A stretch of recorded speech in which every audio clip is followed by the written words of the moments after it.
Hey folks, my guest on the podcast today is a truly inspiring woman. Sometimes these are really my favorite episodes where we are zooming outside of our normal sphere of first responders and kind of tipping the hat to our men and women who do incredible jobs on the front line.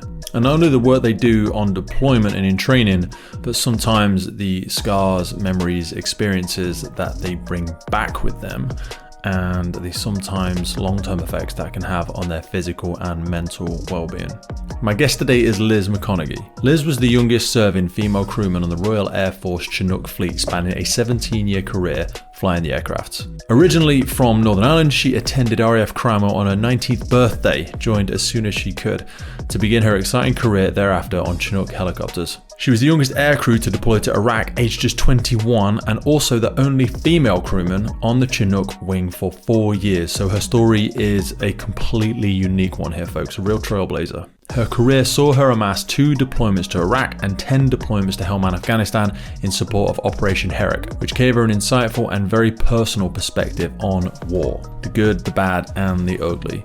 After leaving the RAF in 2019, things really shifted gears. It's always like moving off a speeding train, and Liz's life slowly began to unravel after a series of traumatic events that compounded her PTSD. This unfortunately led to her trying to end her life in August of 2020. And today we're going to be talking about so much of how she found herself in that position and saw that as the only way out. So often in conversations like this, you start to realize that sometimes people didn't want it to end completely, they just wanted the feeling to end. Suicide is such a morbidly fascinating, strange, scary subject to talk about. So just a little bit of a heads up for people, for the listeners, about the context of our conversation today. Clearly, having her on a guest today, she did survive this and went into the veterans' mental health care system to help her deal with her demons and finally lay the images she had seen on the battlefield to rest. During this time, she began writing poetry and subsequently an autobiography to help her get her thoughts out of her head and onto the page. Chinook Crew Chick was released in September 2022 and went to Amazon bestseller within 3 weeks. It's a fantastic book, folks. There is links in the bottom of here and we'll reference it several times through. It's an honest and humorous account of her best of times and worst of times, and how her experiences flying the Chinook have changed and molded her into the woman she has become. From dodging bullets to saving soldiers and witnessing the brutality and loss of war, she writes about how she found herself bringing the battlefield right home with her, despite theoretically her days of fighting being over. Liz's story really offers hope to those who have also found themselves in the darkest of places, or maybe you find yourself in that very place right now. Maybe you've stumbled across this whilst you are contemplating challenges you have going on in your life. Maybe you're looking for the tools within yourself. Maybe you're looking tools from other people to help rebuild a pathway to a new life. Maybe you're looking through that telescope to see if there is light at the end of the tunnel and it is not just a dark cave of abyss. Liz is now an ambassador for mental health and specifically PTSD with veterans. Liz stands as a shining example that PTSD does not have to be your identity. It can simply be a chapter of your life that can be learned from and, most importantly, recovered from. Since beginning her journey as a motivational speaker, Liz has won Defense Woman of the Year in 2023 and been nominated for Woman of the Year 2023. She is a gregarious, wonderful, beautiful, infectious, just magnetic personality, and I thoroughly enjoyed this conversation. I hope you do too, and I hope it gives you a snapshot into some of the challenges that she faced, but also to show you, as she rightly says herself, because she's still writing and she has probably some books coming out this year, if not next year, that this is just a chapter. This is one part of Liz's life. It is not her entire identity, it is not her entire life, and most importantly, through her own choices, it was not the end of her life. It's a real powerful conversation today, folks. Buckle up as we take flight with the one and only Liz McConaghy. I'll see you on the other side. I'd rather get shot at in Helmand than do a Microsoft spreadsheet. I do not do computers. I never have done. In school in Northern Ireland, we didn't really have loads of computers anyway. I don't really sound like we were writing on chalkboards, but we just the internet was had barely been brought out whenever I was in school. So that whole internet thing wasn't really there. There was barely any computers, and so I'm not savvy with Microsoft shit and just computers, because I then went, as you said, 19, off in a complete tangent world of the military where You don't fucking do spreadsheets, you shot bullets, and you save, I can operate a 24.5-ton helicopter with millions of pounds, but I can barely change the battery in my car.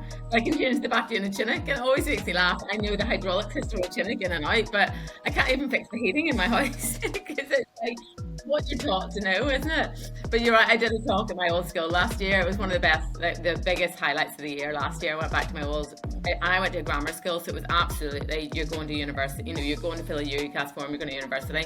I didn't, and had the most amazing career. So going back last year when I was giving the talk on Prize Day, I basically said, there are like 25 subjects you can study at the school. There are more than 25 jobs out there. Newsflash, you will very rarely find the job sat here in the classroom that you want to go and do. So get busy dreaming. Get busy looking out the window and daydreaming. And I've got paid to look out the window my entire life and daydream. I was really lucky. My parents were like, do you know what? I think they saw in me how lucky I was to know what I want to do. And coming back to that thing about kids earlier, there's so many kids there who are qualified up the yin yang when they leave school or even university. They've got a degree in underwater basket weaving, but they don't know what to do with it. And they don't have that thing that they know they want to do. And I did. So my mum and dad really encouraged that. Yeah, my mum and dad, we always used to go out a night out in the lash in the military, and the lads would wind up some women by saying they were underwater firefighters. I don't know if you lot do the same thing. But yeah, so they were really encouraging. They used to get me, they were like, absolutely just wanted me to follow my dream. And at one point, my older brother, my older stepbrother as well, and I were all deployed at the same time. So myself and my first stepbrother were in Afghanistan, and my other older brother was in Iraq. And I remember my dad having a little bit of a meltdown back home. He basically wrote a letter to Tony Blair and said, all of my children are deployed. And I was like, Dad, we're all volunteers. If someone had said to me, you can't go in your deployment with your squadron and with all your mates because your brothers are both away and we can't have you all deployed at the same time, like Saving Private Ryan, I would have been distraught, because I was like, no, I want to go when it's my turn to go. I joined a week after 9/11, so I'd already been accepted into the RAF, and all that kind of stuff was already, the wheels were in motion. I was already sprinting towards, the joining up and putting the uniform on. And I don't think anyone really realised how much 9/11 was going to affect what we were going to do as a force, as a Chinook force specifically, never just mind the British forces.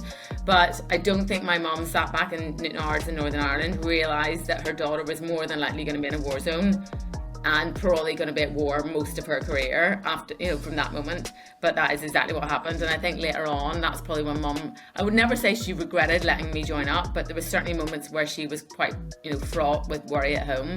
Mind you, worrying is like an Irish sport. Honestly, my mum could worry for could win the championship in it. But I think, me being away so much on the Chinook fleet, and it didn't help that the BBC News were reporting every single day that Chinooks are getting shot up and bringing in the casualties. And I think it's fair to say all of the British public at one point were just seeing bodies coming back in coffins weeks on end. So yeah, it certainly wasn't an easy thing for my parents to watch from the sideline at one point. We held a thing called IRT in Iraq, and that was where we were essentially the flying ambulance, because as soon as you got British boots on the ground, you've got to have the flying ambulance to go and get them. It was really small. It had a couple of medics on board, a bit of med kit, nothing massive. And in the early days in Herrick, it was the same. But, our main bread and butter was to operate the aircraft, to operate the guns, to do the navigation, do all that stuff. And it was like almost like a side task of like picking up these casualties.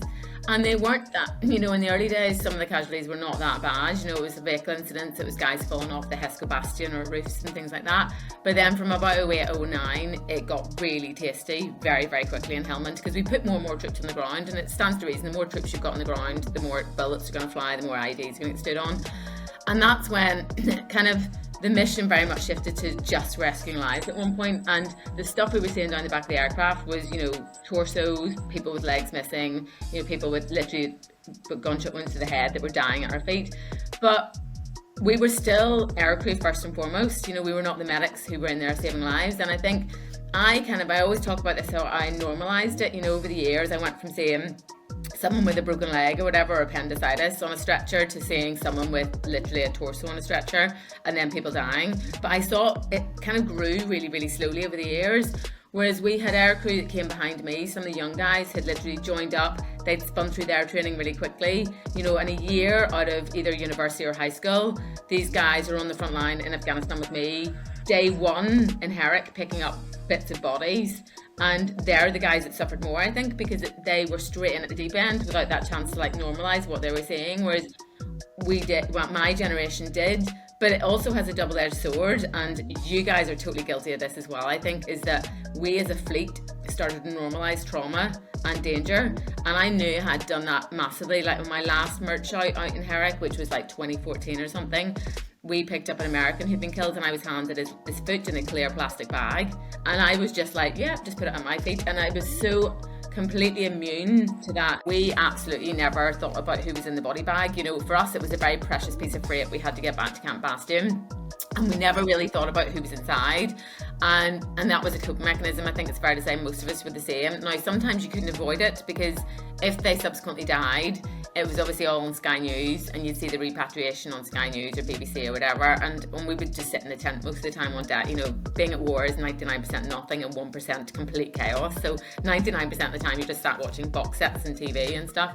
But you would see that, you know, you'd see the news, you would see the picture of the guy or the girl, and you'd hear the backstory, but in the main we didn't really follow that up. And it was only then many years later, when I started to unravel with my PTSD, I started looking them all up in the middle of the night, and that's when I really started to fall off the cliff in terms of PTSD, because suddenly all these people weren't just bodies anymore, they were actual people with backstories and things like that. And I think that's where the best coping mechanism, and the police do the same, you know, that dark humour, it does get us through, I think. But what happens when the humour dries up and the music stops? And I think that's what we all, I think you guys, me, you know, same for NHS really, you know, we are great at coping with it when it's still really loud music distracting you and the job to do. But it's actually when someone turns that all off that things start to catch up with you a little bit. And I think that's certainly what happened to me. It's such a hard stop at the end. I mean, we get a little tiny bit of resettlement of like how to write a CV for City Street, but ultimately you're in the club on a Friday, and then you hand in your uniform, they cut your ID up in front of you and the corner's off, so you can't get back on camp. And then on the Monday, even if you want to go and see your best mates that you've worked with for your whole life, you know, I had 17 years worth of mates all in Odeon behind the wire, because I'd been stationed there my whole career. So all of my best mates were there. You know, I'd moved from Northern Ireland, I didn't have any mates and family around here, I didn't have any civvy friends, so all of my best mates were still behind the wire. Yet now I had to pull in, get a car pass, get escorted onto camp to go and see any of them. And it's a really hard stop at the end of the force's life. And I think coming back to that identity thing, I genuinely felt invisible for a long time after I left. I just felt like I'm just Liz from Basingstoke. Like, I'm nothing special. And as you said about the firefighter thing, you almost do introduce yourself. You know, I used to be, I'm Liz, I'm in the Air Force, I'm a Chinook crewman. It was like a line that always just went together. And the same, you know, you introduce yourself, I'm a firefighter. It's how the line of introduction goes. And suddenly it was just like, I'm just Liz. And I don't care what anyone says about, you know, people say, oh, it's not good to label people and no one likes labels. We do. We all need one. I never reached out to anybody for any help. And I think that's because I just, and this is very much an internal pressure that I put on myself. I never wanted to be a burden. And, you know, I never wanted to be the girl crying around the back of the tent, even though that would have been absolutely fine. None of the lads would have ever judged me. And I was always just considered to be one of the team. And I think the fire service seems to be really good for that as well. You know, you just, one team and you all succeed or fail together, and the forces is really like that. So I was never ever made to feel like the weaker sex, but I put that pressure on me. So I didn't want to phone anyone, didn't want to be the burden. Everyone else was going through something in lockdown, so I kind of kept suffering on my own. And then in August took a huge overdose of 95 amitriptyline, which is, I mean, massive really. I shouldn't genuinely probably be alive, and I often wonder, you're saying about that, you know, when you sneaked through a crack. I don't know how I survived. I think basically took the overdose, don't recall anything afterwards, and then woke up in high dependency unit in Basingstoke, intubated two days later. I'd never been affected by anyone with suicide before, but I genuinely think beforehand, I used to think of suicide as a really coward's way out. I was like, it's the easy option, you leave loads of like broken people behind, all these questions. And I remember genuinely thinking that suicide was a coward's way to do something. And then here I was on that day, completely, I guess it felt like I'd been body snatched by the Grim Reaper. I wasn't of sound mind. I was in the departure lounge 100% of life, and I woke up that morning and felt, like I picked up my donut at a water slide, and I was only going one way that day, and I spent the whole day planning it meticulously. I wrote a suicide note to my parents, but I had absolutely no emotion at this point. And I, cleaned my apartment, had a shower, did my hair and makeup and everything, and not once cried. And weirdly, and the scary thing is, there's suicide websites out there where you can go on a website and you can figure out how many drugs you need to kill yourself from people who have survived and said, I'm going to take more next time. And it's really scary that they exist and they absolutely need shut down. And I found myself on these websites, like, and I look back now and think, like, from the person you're chatting today, it was not me. It was like I'd been body snatched. There's a chapter in the book I call it the domino effect, and that's essentially what happened in life. You know, I came out of the military, ended a career that I absolutely loved way ahead of time, found myself kind of floundering in Civvy Street, not really finding the same purpose and passion and identity again in any of the jobs I did. And then went through the divorce. I'd also lost a really good friend to cancer, who was another female crewman, and there was only ever 6 of us in the heyday. Like, we were thick as thieves because there were so few of us, and she died with cancer. And you know, me and her dodged bullets in Helmand together, and then cancer took her, and it's a horrible, horrible disease. I mean, I don't need to tell anyone listening to that how bad cancer is, but watching your friend, who's a, you know, Ironman triathlon with me, you know, a war-fighting hero, crumbling away and getting eaten by cancer was horrendous. But these big dominoes were just tumbling, and I thought I was dealing with each one at a time, but the truth is they were just getting bigger and heavier, and I got to the point where I couldn't hold them up anymore. And I do a lot of corporate gigs now, you know, and I always say to people in the audience, you know, you don't have to be someone who's been to war to have these dominoes falling over in your life. It can be anything. It can be losing your job, then having to move house because you've lost your job, so you're now moving house. That might lead to a divorce, and all those things, that's what starts to, all the tectonic plates that you're used to standing on are now moving at the same time. And I think we as humans need something solid to hold on to, like a totem pole in a storm. And it's when all of this stuff starts to move at the same time, that's what really unhinges people. And you're right, they all seem to fuel one another. I couldn't stop sliding, and that's where I slid into the overdose essentially. But I think the hard work really started. I came out of hospital, and just for anyone who's watching who goes, well, how did you survive? I don't remember. And it turned out that I had called 911 at 10 to 1 in the morning, and that phone call had saved my life. And I don't recall it, don't remember it at all. And I think that's where there's a will inside us all to survive. And no matter how dark and deep a hole you're in, there is something inside us all that will want you to survive. And that phone call genuinely saved my life. So I came out of hospital 4 days later, and I remember feeling really euphoric and kind of going, oh my God, you know, I've dodged a bullet there. Never going to do that again. Life's going to be, the only way is up, you know, it's not going to get worse than the day you try to kill yourself. I then came out of hospital, and then that's when, although despite feeling really euphoric at the start and going, well, the only way is up, it can't get any worse than that. Oh my God, I was so wrong. And that's when the wheels really started to come off, because I think, you know, the day of the overdose, yes, I tipped over the canna and all the worms had come out, or as I always refer to, I'd thrown all the files in my brain everywhere that day. I think the biggest battle now was to start putting them all back again and where they needed to be, and almost putting life back together. And that was extremely difficult. So I was really adverse to going on antidepressants for obvious reasons, because I tried to kill myself on them, but eventually realised, kind of like in September, about a month or so later, realised that actually, and when someone explained to me how antidepressants work, and actually that when your fight or flight response is switched on, which it will be for lots of people listening to this as firefighters, and I'm sure you do the same, and certainly as soldiers, you know, our fight or flight response is switched on nearly all the time. And the fact that I went to Herrick and then came back and went to back again and came back, mine never really switched off for about 10 years. And whenever your brain is in that response mechanism, it actually pumps out different chemicals, which is what it needs to do, so that basically the lion comes in the room, you run towards the lion or the fire, you don't run out the other door, or you go towards the fight, you go towards saving the casualty. So it pumps out chemicals into your brain to try and make your brain do that, because it's overriding your natural reasoned thought, which is run the fuck away. We are very good at hard boiling eggs in the military and in the fire service. You know, you hard boil people inside to deal with everything, but we're not very good at reversing that process. And therefore, if someone is struggling and you ask them how they are, 9 times out of 10 they will not want to talk about it. They'll try and get the spotlight off them straight away, and they'll be like, yeah, I'm living the dream, how are you, more importantly, is always a classic that I do. And actually, if someone asks me twice, like, how are you really, sometimes it's just enough to crack the eggshell. So I always say to people, ask someone twice how they are. And the other thing I always do now is give my mental health a number out of 10. But coming back, we were saying about, you know, the train thing or the weather. Some people use weather analogies. I use numbers, and I say, you know, I'm 3 out of 10 today. And you tell people I'm a 3 out of 10. I don't really want to talk about it. I don't want to tell you why, but I just know that I'm a 3 out of 10. Then you can kind of keep an eye on your friends a bit better. You can also measure your own mental health a bit better. I know if I'm a 3 for about a week running, I need to probably do something about it, get moving, for example. But I think it's really good for families, really good to go home on a night time, sit with your kids having dinner and go, right, what's everyone's number tonight? But you've got to be authentic. And the most authentic thing you can do as a father is go, do you know what? I'm about a 2 today, because then the kids see that you're human, and then they can ask why, and you can explain stuff, and maybe that opens up some lessons too. But you've got to be authentic about it. But I think kids should do it. I think corporate corporate companies should put it on their emails. I just think everyone should start talking about the numbers of their mental health.